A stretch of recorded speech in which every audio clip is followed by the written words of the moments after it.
Kembali lagi di 30 hari bercerita kisah Nabi-Nabi Ulul Azmi. Selamat mendengarkan.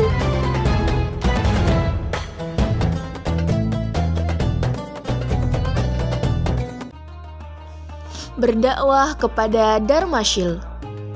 Suatu hari, Darmasyil dan kaumnya merayakan hari raya. Mereka menyalakan api di sekitar berhala, menyembelih hewan untuk persembahan, dan bersujud kepada berhala-berhala itu. Mereka juga menari-nari dan meminum arak. Nabi Nuh mendatangi kaum tersebut. Betapa sedih Nabi Nuh melihat kelakuan mereka. Mereka memperlakukan wanita seperti hewan dan selalu bertindak zalim. Nabi Nuh segera berdakwah, "Wahai kaumku, sembahlah Allah. Tiada Tuhan yang berhak disembah kecuali Dia, dan tiada pula sekutu baginya." Orang pertama yang beriman kepada Nabi Nuh adalah seorang wanita bernama Amroh. Setelah itu, ada sekitar 70 orang yang menjadi pengikut Nabi Nuh. Dakwah Nabi Nuh mendapatkan tantangan dari kaumnya. Mereka mulai bertindak kasar. Mereka melempar batu dan sendal hingga membuat Nabi Nuh terluka. Nabi Nuh sampai pingsan dengan wajah berlumuran darah. Mereka juga menyeret Nabi Nuh lalu melemparnya ke kotoran. Meski terus disiksa oleh kaumnya, Nabi Nuh tetap bersabar. Nabi Nuh tetap rajin beribadah dan berdoa kepada Allah. Nabi Nuh berdakwah selama 300 tahun. Nabi Nuh berdiri di atas jurang. Nabi Nuh mengadahkan kepalanya sembari berdoa, "Ya Allah, kumohon pertolongan-Mu dengan berkat Nur Muhammad. Wahai kaumku, kedatanganku ini adalah atas perintah dari Tuhan semesta alam. Aku mengajak kalian untuk menyembah hanya kepadanya dan meninggalkan penyembahan terhadap berhala-berhala itu," ucap Nabi Nuh kepada kaumnya. Suara Nabi Nuh menggema sehingga terdengar ke segala penjuru. Suaranya sangat kuat sehingga membuat berhala-berhala berjatuhan. Suara itu juga sampai ke kerajaan Darmasyil. Para pelayan kaget. Raja Darmasyil juga jatuh pingsan. "Suara apakah itu?" tanya Darmasyil setelah sadar dari pingsan. "Itu suara seorang laki-laki yang bernama Nuh. Ia orang gila, akalnya tidak normal," sahut salah seorang prajurit. "Bawalah Nuh kepadaku," perintah Darmasyil. Para prajurit segera mencari Nabi Nuh lalu menangkapnya. "Siapa kamu?" tanya Darmasyil saat Nabi Nuh sudah berada di hadapannya. "Aku Nuh, utusan Tuhan semesta alam. Aku datang ke sini membawa risalah agar kalian beriman kepada Allah dan meninggalkan semua berhala itu," ucap Nabi Nuh. Darmasyil menjawab, "Jika kamu gila, aku akan mengobatimu. Jika kamu fakir, aku akan memberikan harta untukmu. Jika kamu orang yang terlilit hutang, aku akan melunasi semua hutangmu." Nabi Nuh menjawab, "Aku tidak gila, tidak fakir, tidak pula terlilit hutang. Aku adalah utusan Tuhan semesta alam."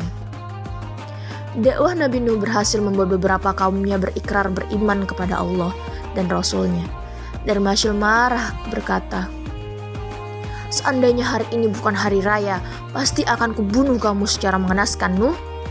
Darmasyil kemudian meninggal dunia dan tetap tidak mau beriman kepada Allah dan Nabi Nuh. Kedudukannya sebagai raja digantikan oleh anaknya, Tubin. Tubin lebih kejam dari ayahnya. Nabi Nuh terus berusaha mengajak Tubin dan rakyatnya beriman kepada Allah. Namun, dakwah Nabi Nuh tetap mereka abaikan, bahkan mereka bersikap kasar kepada Nabi Nuh. Akhirnya, Tubin meninggal dunia dan digantikan oleh anaknya bernama Togradus, yang ternyata lebih kejam dari ayahnya dan kakeknya. Togradus menolak ajakan Nabi Muhammad untuk beriman kepada Allah. Bahkan Togradus dan rakyatnya melempari Nabi Nuh dengan batu. Pengikut Nabi Nuh tidak bertambah lagi setelah itu. Allah Subhanahu wa Ta'ala berfirman, "Sekarang tidak ada lagi satupun dari sulbi laki-laki dan rahim wanita yang beriman mengikuti dakwahmu." Nabi Nuh berdoa kepada Allah, "Ya Allah, aku dianiaya oleh kaumku. Para penyembah berhala itu, mereka tidak mau beriman kepadaku. Bahkan mereka mengusir orang-orang beriman dengan kejam. Berilah pertolongan kepadaku dengan pertolongan sebaik-baiknya." Allah mengutus malaikat Jibril untuk menemui Nabi Nuh. Ia berkata, "Wahai Nabi Nuh, Allah mengabulkan doamu." Jibril membawa 1 biji pohon dari surga. Allah memerintahkan Nabi Nuh untuk menanam biji itu. Nabi Nuh segera menanam biji itu. Biji itu tumbuh menjadi pohon sangat besar setelah bertahun-tahun lamanya.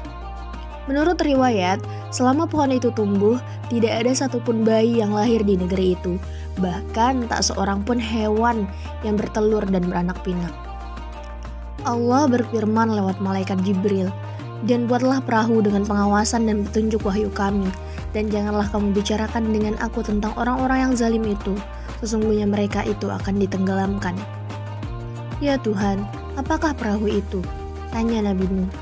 Allah berfirman, "Perahu adalah rumah kayu yang bisa berjalan di permukaan bumi." Nabi Nuh segera mengumpulkan para pengikutnya yang beriman. Nabi Nuh mengajak mereka untuk membuat perahu. Perahu ini akan digunakan untuk menyelamatkan orang-orang beriman dari azab Allah. "Bagaimana cara membuat perahu? Bentuknya saja kami belum pernah tahu," tanya para pengikut Nabi Nuh. Nabi Nuh berkata, "Tenanglah, Allah akan memberikan petunjuknya kepada orang-orang yang beriman."